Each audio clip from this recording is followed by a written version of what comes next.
Before you register with SMEDA, they will ask you to register with the Corporate Affairs Commission. That is why this government, under my leadership as the head of Corporate Affairs Commission, last year, we gifted 250,000 free registration to small, medium, Skills, SMEs businesses. SMEs.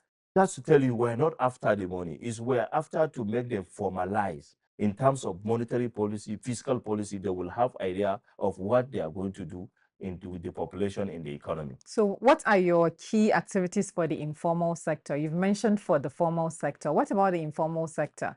That they feel like maybe the system is cumbersome for them to come and do registration. They are not tech savvy and all that. We have gone far in terms of our collaborations with some other government institutions to see how we can facilitate and help them to come on board, being informal to be formal.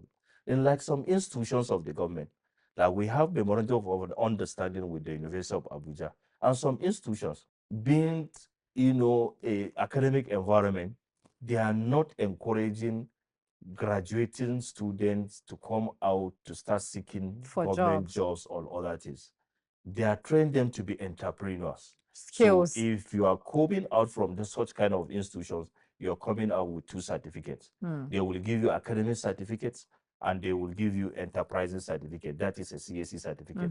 Right from the school, they are bringing them to be formal. This is one of our interface. So our mandate is to facilitate them to come in to have their businesses at ease. This is our core mandate. Okay. There are other agencies which they have other roles in the informal sectors. What are the top services Nigerians ignore with CAC that could protect them legally and financially, yet they don't even know they exist? Like you've mentioned over 100 other services. What are those other services, apart from filing the annual returns and a few other things? Everything goes down to compliance. Okay. For instance, you are expected when you do any mortgage transaction with the bank or any other thing, you are expected to file your charges. That document at the Corporate Affairs Commission is for the safety of your own business and is for the safety of your own self.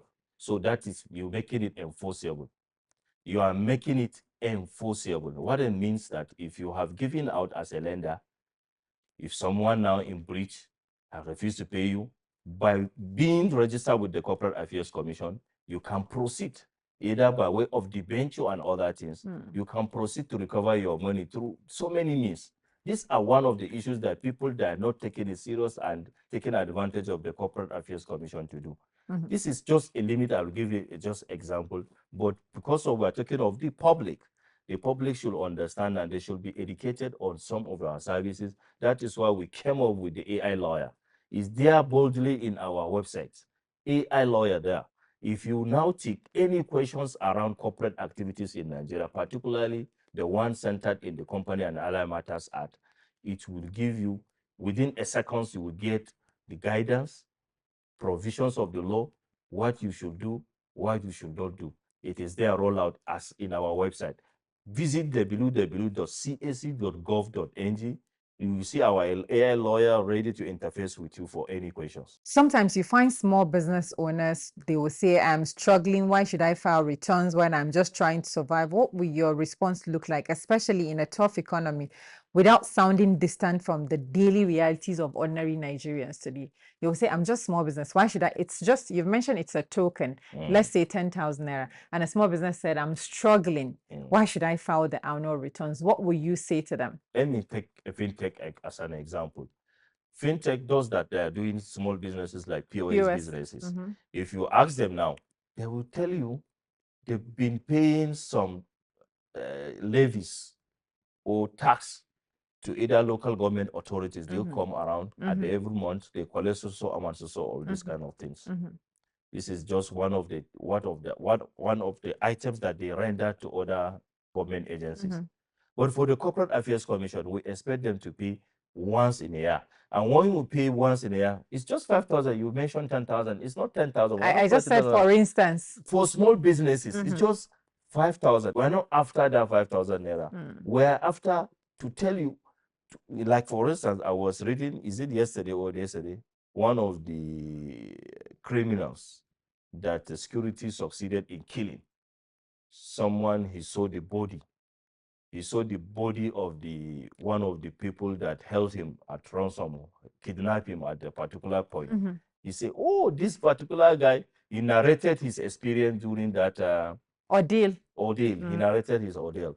And he was mentioning that he even shared the transaction receipt, that the money they paid through POS.